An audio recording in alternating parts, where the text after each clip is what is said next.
Saving Private Ryan begins on June 6, 1944 on Omaha Beach. The movie shows gruesome scenes of D-Day where Allied forces stage an enormous assault on German positions on the beaches of Normandy, France. Omaha Beach, along with Utah Beach, Sword Beach, Gold Beach, and Juno Beach, was one of the landing sites for the Battle of Normandy. Due to the amount of obstacles and German positions, it was the hardest beach to capture. Unfortunately, it was the beach where the most Americans landed on. The Allies knew that a successful invasion of the continent was central to winning the war. Even so, this began the liberation of Western Europe from the Nazi control during World War II. In the movie, U.S. soldiers are being slaughtered on the beach, but they use Bangalores and eliminate the remaining German defenders. Their losses are tremendous. Lieutenant Colonel Anderson orders Miller and his men to find Private Ryan and bring him home to his mother, who lost her 3 other sons in combat. The group's apprehensiveness eases when one of their men is killed in the process of finding James Ryan. When they find Private Ryan guarding a bridge over the Meurthe River, he refuses to leave because he wants to protect the only brothers that he has left, his fellow soldiers. Captain Miller agrees for his group of men to stay with Ryan until U.S. reinforcements come, but the Germans attack before this occurs. The battle rages between the SS armored units and the small American group. Last, Allied planes attack, and only 2 men of the search party survive. Ryan returns home in Iowa and tries his best to honor the sacrifice of the men who died to save him. The movie is actually based on the Nyland brothers, 4 siblings who all served in the U.S. Army during World War II. 3 brothers, Robert, Preston, and Edward, were supposedly killed in action, which caused their remaining brother, Fritz, to be shipped back to America so that the Nyland family wouldn't lose all of their sons. Based on stories like this one, the mythical Sullivan Law prohibited siblings from serving together on the same ship.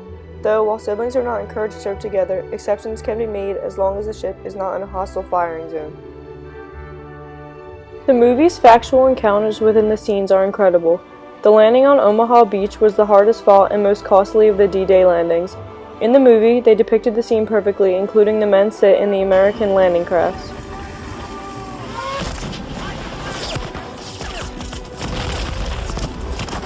On the beach, the movie clearly shows the metal barriers, which are usually called hedgehogs. In World War II, German General Rommel had placed them on the beaches to prevent Allied tanks and other vehicles from getting onto the beaches.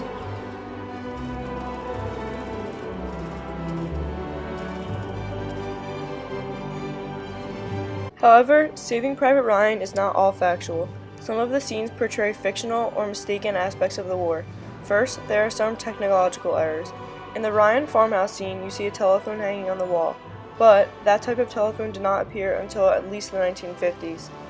Similarly, when the Americans arrive in the first village, there is a French car. The car's registration plate follows the post-war system not introduced until 1950. Last, the typing pool scene, where we learn about Private Ryan, features vintage typewriters of various makes and models being used to notify families of soldiers killed in action, though they are Swiss-made models from the mid-1950s. More specifically, the movie is not completely accurate in its remake of the bridge battle. In the scene where the Americans are fighting the Germans in Rommel, there are 2 Tiger I tanks. In reality, there were no Tiger tanks on the American front in Normandy. All Tigers in Normandy were either placed on the British and Canadian front south of Caen or turned over to a unit in Russia prior to being transferred to France.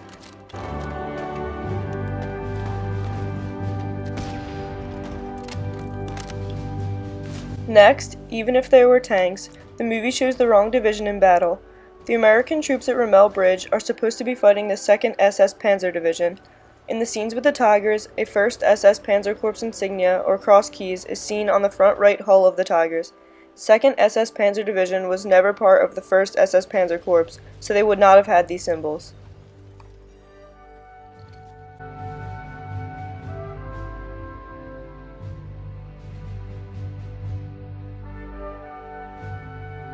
Though, most of the inconsistencies in the movie lie within the names of people as well as names of battles and cities.